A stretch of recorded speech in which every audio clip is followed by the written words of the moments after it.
Welcome, everyone. I'm Jasmine Hathaway, founder of Compass Coordinators, which exists to make the business side of life's challenges go smoothly.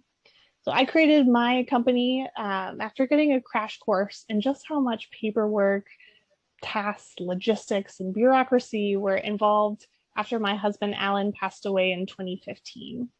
And of course, I had to navigate all of that while deeply, profoundly grieving.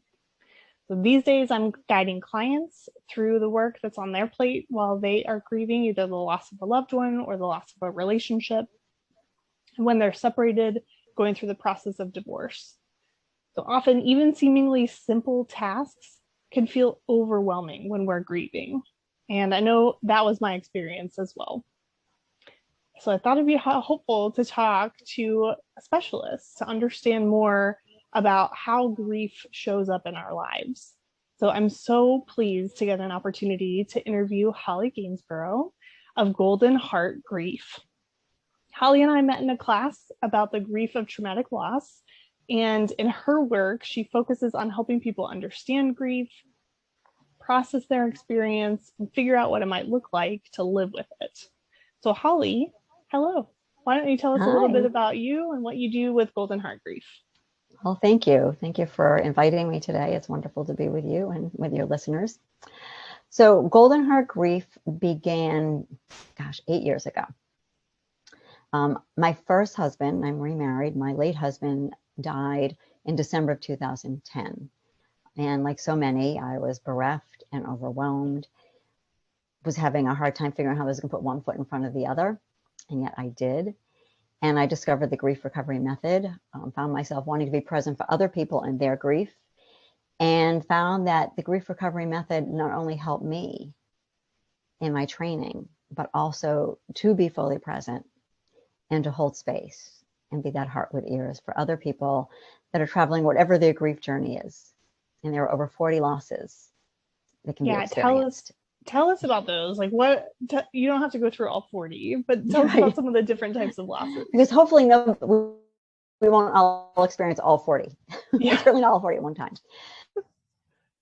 So, the obvious grief that everybody thinks of immediately. When I do workshops, I usually have like a whiteboard or an easel and I start writing things down, and the first thing is death. We always think of that.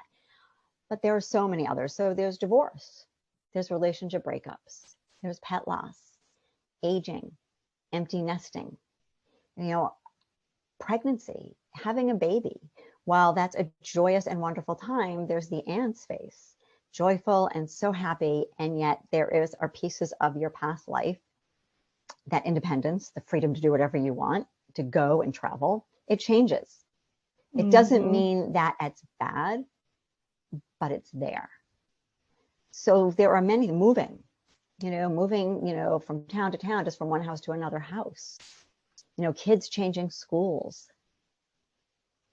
kids making friends and then friends not talking to them anymore. Right. So those are just some of the losses that we can experience. Yeah. And it seems like a lot of those are connected to big life transitions, big and small, but like when things change, we go through the process of grieving. Is that fair to say? And you know what? And that's actually, Jasmine, one of the definitions of grief is the conflicting feelings caused by a change or end in a familiar pattern of behavior. So when we think about that, and we think about the pandemic, you think about the past 2 years with COVID, lockdowns, people not going to the office, people not socializing, people not being able to see some of their loved ones. There was a lot of grief in these past 2 years. It's not just having a loved one die from COVID, but even before that, just that not being able to do what we normally were doing. Oh, huge change. Absolutely. Huge change. Absolutely. Yeah. I mean, I definitely grieved the loss of lots of different relationships in my life when my world kind of shrunk down. Right. And I was kind of trying to wrap my head around all of the different changes that we were facing. I can't imagine a single person who can go through the experience of a pandemic and not experience grief in some kind of way. Exactly. And that's where the and space, and that's where the conflicting feelings. What are the conflicting feelings? Well, I'm safe. I have a home. if we're blessed enough to have a home and a space to live and a place to shelter down in. Sure. So we find those blessings, and the pain and the unknowns and the uncertainty and the changes and the shifts are really hard. You know, I think about the conflicting feelings, and I think about when Stephen died in 2010, and we were with him when he passed. We were all sleeping, woke up, and you know, he was gone, which we knew was coming. And our daughter at the time was 13, and she said, "Is it bad that I feel relieved?" He had been, he had been diagnosed 22 months before. And I said, and I have not even done this work yet, but it just was an innate knowing. I said, no, of course it's okay to feel relieved. And that's the conflicting feelings. That relief of that person is not in pain, and that pain that the person is no longer here. Mm.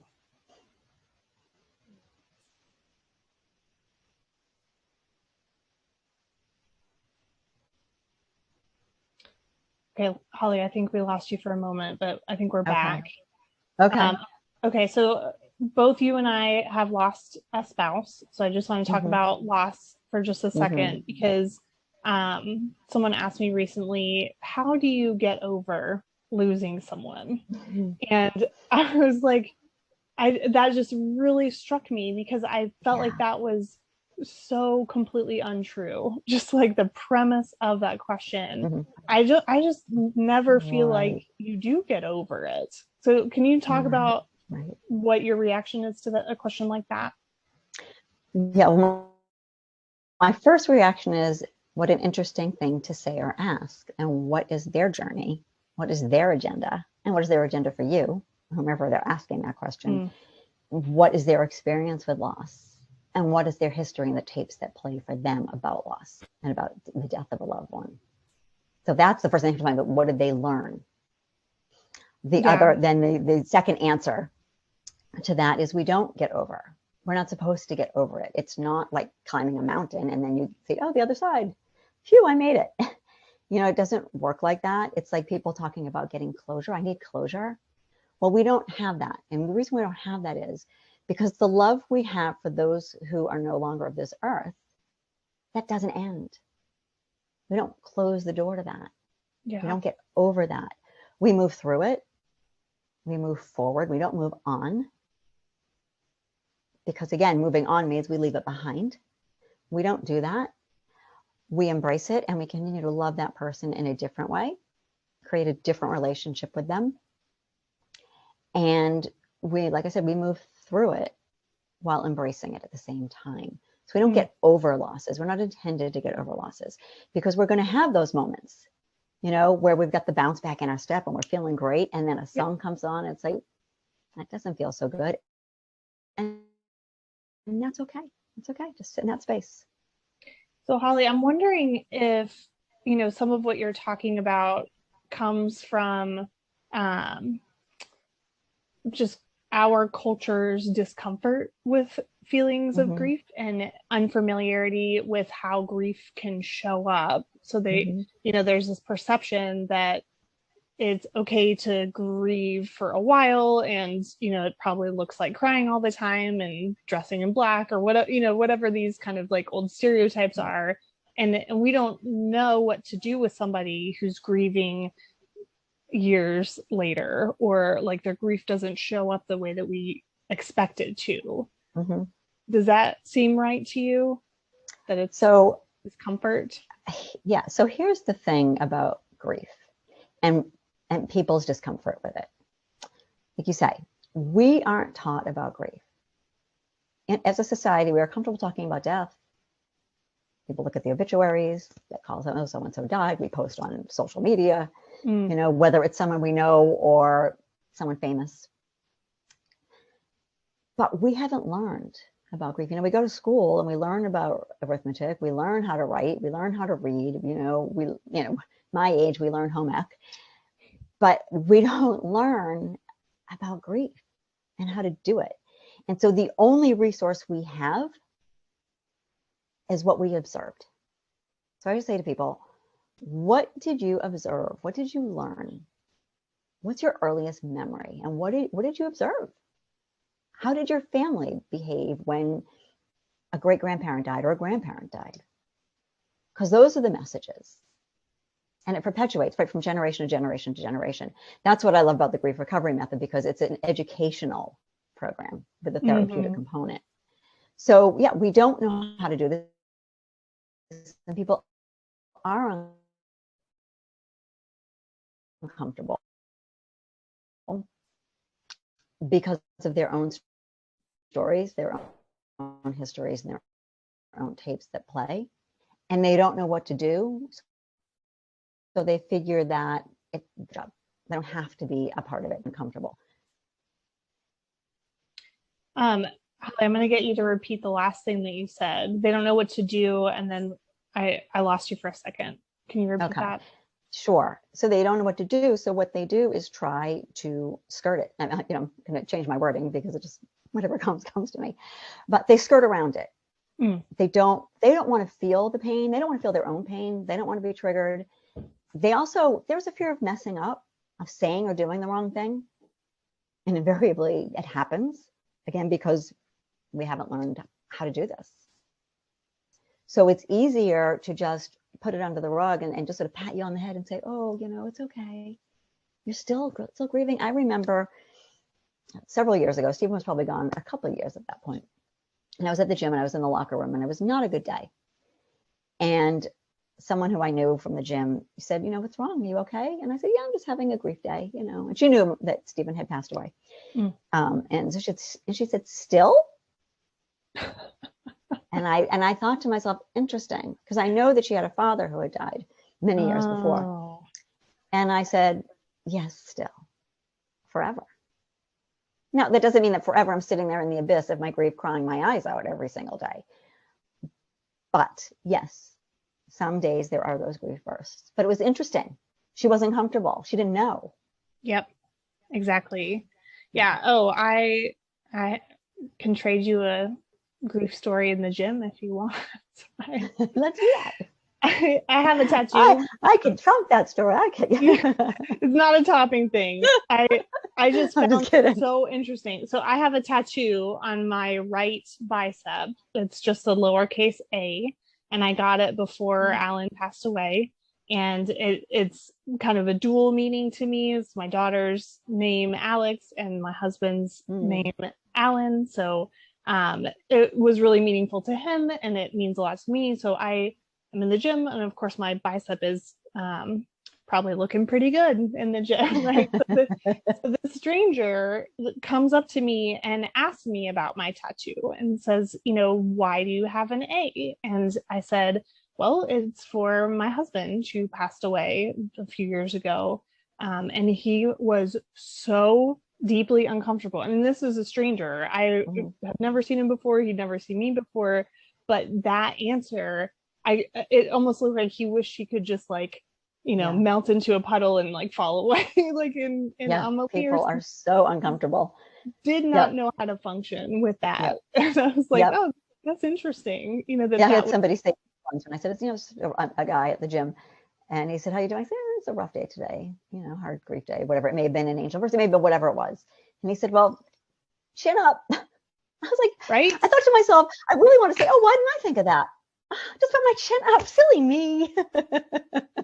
Right, when the people say things like, oh, well, just, don't think about it. Or, why didn't I think of that? I know. And I actually do want to trade more of these.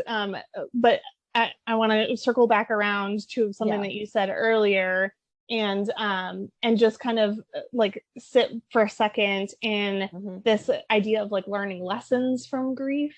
And one of the things that I learned that was just very surprising to me was that when I was in the deepest moments of my grief, I felt so alone. So I just it didn't matter who I was talking to, somebody who had known Alan forever, or somebody who'd known me forever, or someone who had also lost a spouse, or also lost a husband from the exact same type of cancer, or you name it, any different kind of person was experiencing grief differently from how I was. And that was a very lonely feeling for me at the time because I expected to be able to kind of build community around my experience and what was happening. You know, I have so many wonderful people in my life, and I'm super lucky to be surrounded by people who care, but I couldn't communicate how it felt. And I've since learned that grief shows up differently for everyone. We all go through it completely uniquely. Can you talk about that a little bit more? How grief shows up differently for different people? Yes. So grief is as individual as our fingerprints. And that is truly the best way to describe it. Our relationships are unique to us. We are unique. And so, like, say, you know, you had a husband die. I had a husband die. Now, I could say to you, I had a similar experience, but I can't imagine what you went through. I don't know what it was like for you. I can't imagine what it was like for you, because I can't imagine what it was like for you, as you can't imagine what it's like for me or anybody else in your circle. So we need to, it's really important to honor that. You know, I'm sure you've had this. I had this when people would say, I know exactly how you feel. Like, no, you don't. Do you? Do you? You know, and I had friends. I have one widowed friend who did say that, and that's okay.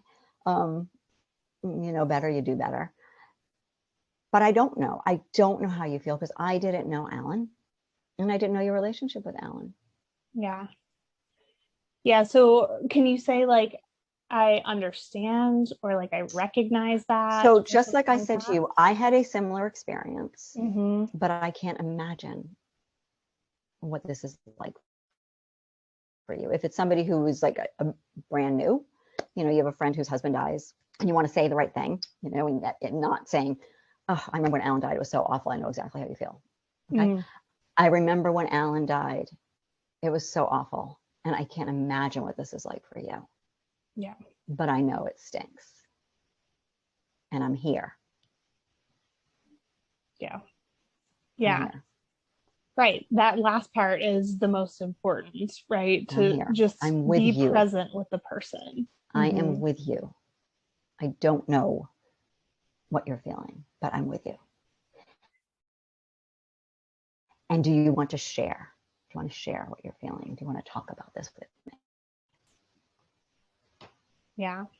I love that. Thank you for sharing that. That's definitely the best thing that I've heard, the best recommendation on how to show up for people and not kind of step into places where you might miss each other. It replaces the I'm so sorry. And listen, I say I'm sorry too. I say the same thing, Jasmine, to people, you know, and I say I'm so sorry for your pain.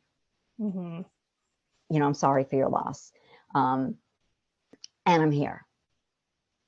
Because sometimes we don't, and some people don't mind me, I'm sorry. Some people are like, what are you sorry about? You didn't do it, you know, because everybody's in their own space with it. Yep. You know, exactly. And you really, because it's so individual, you really don't know what is going to connect with one person and miss with another. Exactly. Yeah. So Holly, I'd love to hear more, you know, about this idea of like some myths and misconceptions about grief. Can you like dig into that for me just a little bit? Yes, I absolutely will. And this is through the grief recovery method also. And I would say that when I share them with you, you're going to think of other myths. Like the myths I'm going to share doesn't mean like, okay, so those are the myths. No, everybody has their own story and everybody's had their own experience. Oh, well, here's another myth that I experienced. So one of the big myths, don't feel bad. And think about that, you know, like, so Stephen had a brain tumor and I know Alan had cancer as well. You know, it's like, well, don't feel bad. He's in a better place. Don't feel bad. He's not in pain. Don't feel bad. He's free now. Don't feel bad. You know, there were so many don't feel bads. Don't feel bad. Be glad you had him as long as you did. Yeah. Right. Those are some of my experiences. Everybody has a story to share about that don't feel bad piece. So what's wrong with feeling bad? So that's one of the myths. Don't feel bad. Mm. Well, don't feel bad because it makes me, the person, don't feel, it makes them uncomfortable. Don't feel bad because Right. you're making me uncomfortable. Right. Exactly. You know, That's basically what it okay, is. so I'll feel better for you. Yeah. Yeah. And when you're in the midst of that grief, when you're like really in that abyss in the beginning of it,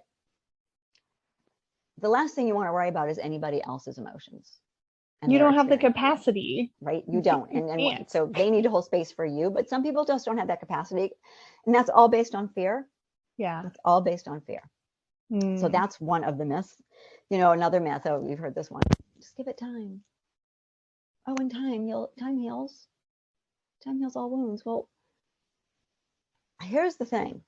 If you break your arm, are you just going to wait for it to heal on its own? Or are you going to go to the emergency room and have an x-ray and have a cast put on to set your arm so it will heal? So what does that mean? Time. Give it time. Time heals. You know, you have a flat tire. Are you just going to sit and stare at the tire until it reinflates itself? Because it's not going to Yeah. happen. To Right? me, So it's I not mean, time. yeah, people say that when they don't know what else is going to make it better. Well, and Right? some They people don't have it. believe because that's what they've read. Well, time heals, time, you'll feel better in time. Mm. You know what? And maybe you will feel better in time, whatever that means.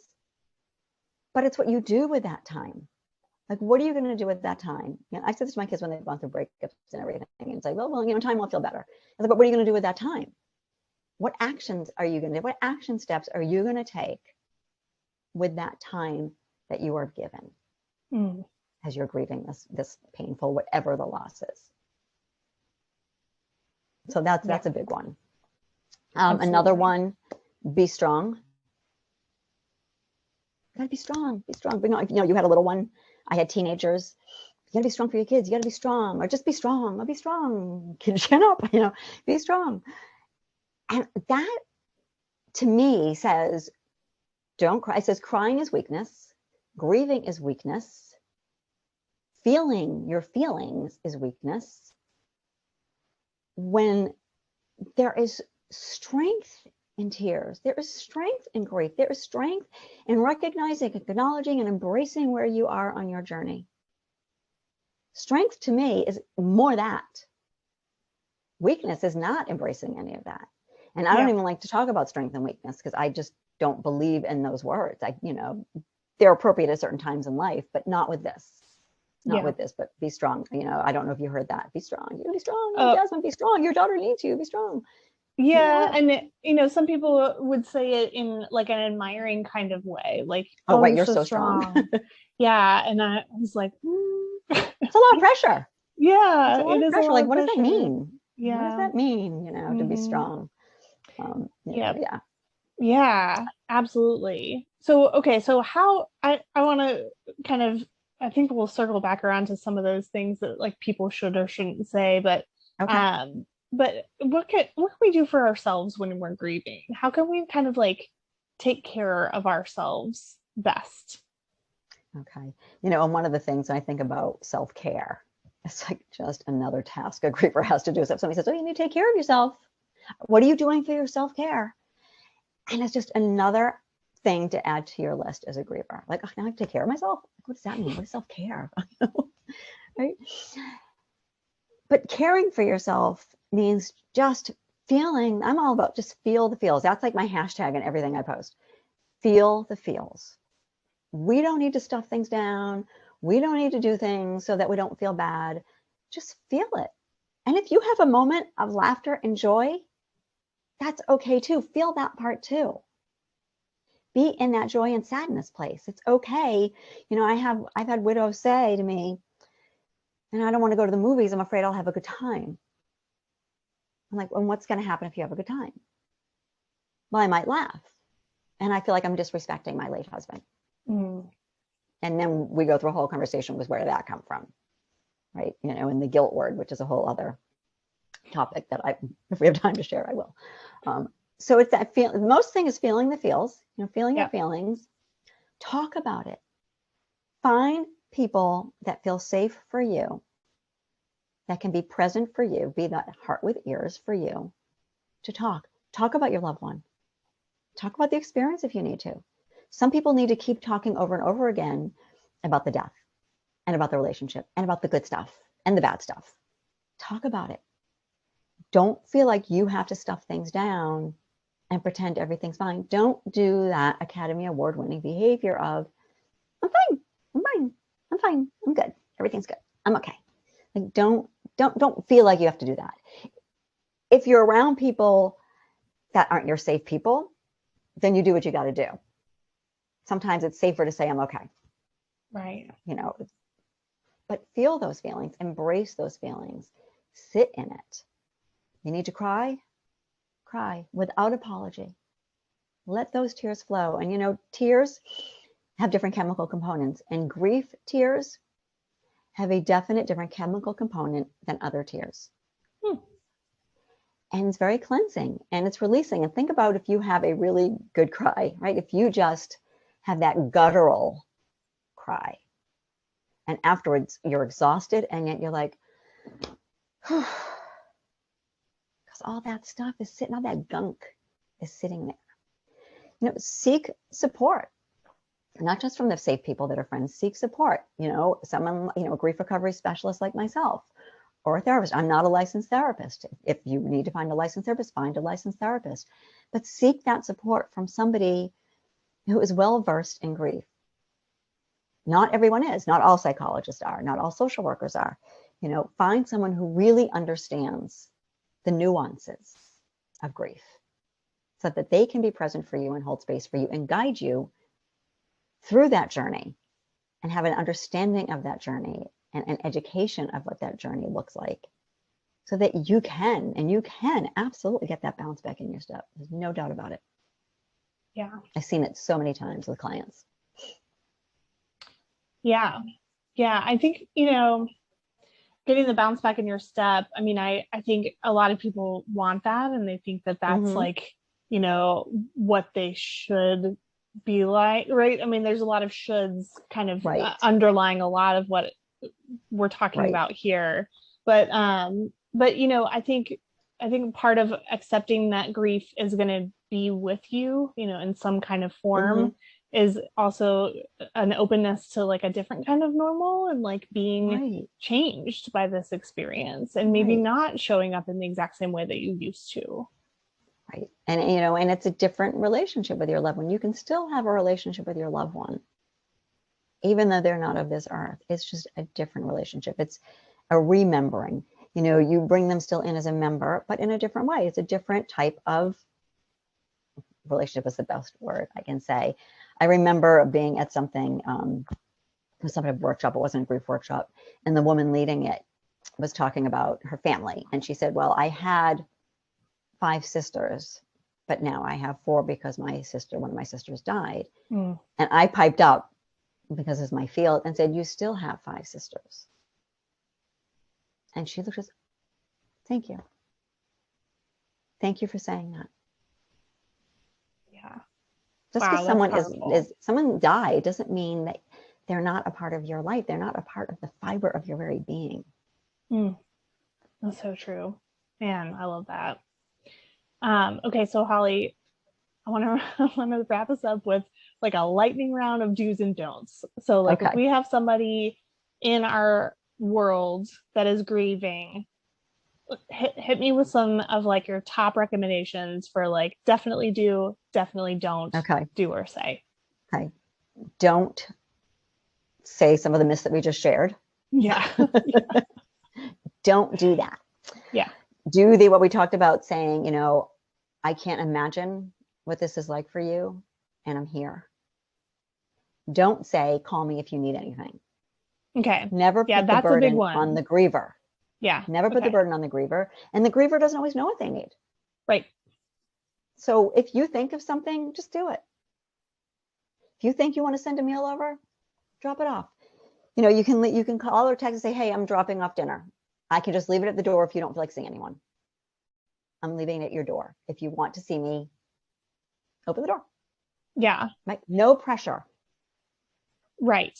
And that works for somebody who is close to the person who's lost someone, right? But my coworker, I probably wouldn't do that for them, right? So like, what about somebody who is in our space and in our world, but like not a close enough person that I can kind of guess what their needs might be. Mm-hmm.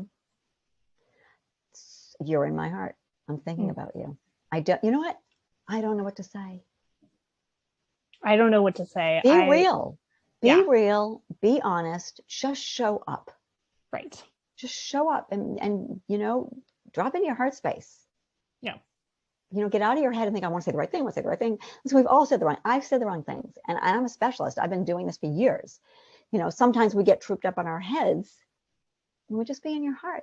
I don't know what to say. I don't know what this is like for you. And here's the other thing, you know, like they'll say, how are you? Well, how do you think I am? How are you today? Yep. How are you right now? Limiting that phrase can have such a powerful in this impact. Moment. Yeah. How are you now? How are your children doing now? You know, someone goes back to the office after being out for their 3 days, that they only get 3 days of bereavement leave. But, you know, and somebody doesn't know what to say, right? So, hey, how you doing? Or don't do the head tilt, guys. I hate the head tilt. The head tilt. It's like, you know, how many? I was like, oh, I could have had a V8. But that head tilt, like, how are you? You know, that look. It's that look that. And you know what? I know anybody watching this or listening, I know your heart. And you're all gonna say, oh, shoot, I did that. Yeah, we've all done totally. it. You know better, you do better. This is all part of the education workshop. Just know that we know that your heart's in the right place. Like you don't know what to say, and you just want to be present, and you want to show compassion, and you want to show empathy, and you want to be supportive. And that head tilt does not do it. It doesn't. It feels so almost violating in some ways. It's like, so like, you know, you don't know how I feel. Why are you head tilting me? You know, it just doesn't feel good. So don't do the head tilt. Try not to. If you find yourself doing it, just sort of straighten your head up as quick as you can and just say, hey, I'm with you. My heart is with you. And you know what? Poke into the cubicle, poke into the office every now and say, how's it going right now?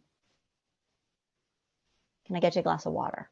Yeah, that's what I was going to ask. Like, I feel like when you don't know what to do and you're, instead of saying, tell me what you need or tell me what I can do, offering specific things like, hey, do you want to take a walk?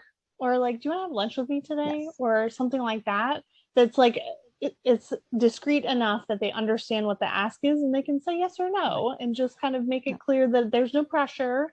It's just an offer. And if you don't know the loved one who passed away, ask about them. Yeah. Just stop and say, hey, quickly, tell me about so-and-so. Tell me something about them. I didn't know your wife. I didn't know your husband. I didn't know your brother. I didn't know your grandfather. I didn't know your best friend. I didn't know them. Tell me something about them, because they must have been pretty special for you to love them. Yeah. Because people love to talk about their loved ones after they're gone. They do. People love to talk about their loved ones anyway, but especially when they're gone, because we want to keep them with us and we want to share who they were. They're good stuff and they're not so good stuff. You know, we like to joke around about that, but also share who they were and what they meant to us. Ask about them. Encourage them to talk and to share stories. And if you have a story about them, tell them, I say, I remember when Alan did, you know, I remember when Alan and I had this conversation, it was so funny, and Alan did this, or Alan said this. Grievers love that. And you know what? There's a fear that people don't want to do that because they're afraid. This is fun. They're afraid that they're going to remind you of the person in their death. Right. Because and here's the thing, guys. We don't ever forget. So don't worry about that. In fact, we love that. You remember them with us. And they're also fearful that they're going to make us cry, that they're going to make grievers cry. Well, that's okay if they get teary. And if they're not ready to talk about them, say, yeah, I can't right now. Thank you so much, but I can't right now. And you say, whenever you're ready, I want to hear. Yep. And I may ask again. I love this. I feel like we could talk about this all day long. I know, for hours. And I definitely have learned things from this conversation. So I'm so grateful for you spending the time and sharing your knowledge. Thank you so much, Holly. Thank you. So before I let you go, where can people find you? Okay.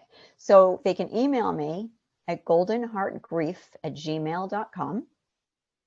They can find me on Facebook, Golden Heart Grief Support and Education, and on Instagram, Golden Heart Grief. I will be switching my Instagram accounts around because I also do some personal things on that page. So I'm going to be creating a Golden Heart Grief page specifically for my grief practice, for my grief recovery practice. I haven't done that yet, but just, and my website is in the works.